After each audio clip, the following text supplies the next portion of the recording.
All of you take page number 163. Yesterday's class we discussed about means of transport.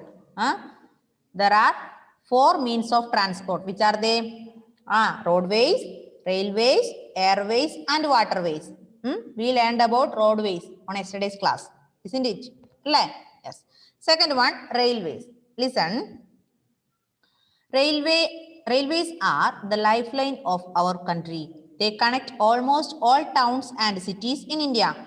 Indian railways carry over 500 crore people and over 45 crore tons of goods every year from one part to the country to another.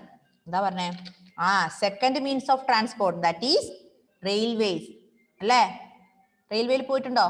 ട്രെയിനിൽ പോയിട്ടുണ്ടോ? ഉണ്ടല്ലേ? Second means of transport is railway. Railways are the lifeline of our country. Railway is also known as lifeline of our country. Railway എന്താ പറയുന്നത്? Lifeline, നമ്മുടെ രാജ്യത്തിന്റെ lifeline എന്നാണ് അറിയപ്പെടുക.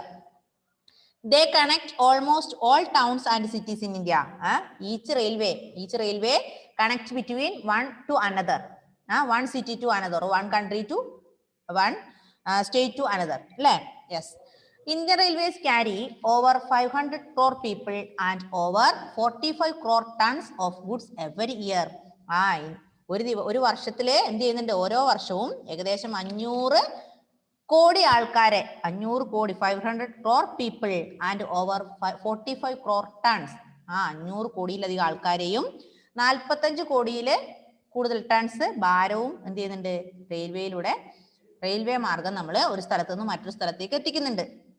മനസ്സിലായോ? About 500 crore people, അല്ലെ? 500 crore people traveling from one place to another each and every year.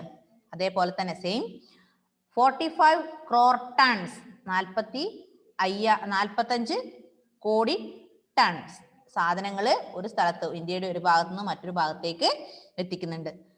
Total length of railways in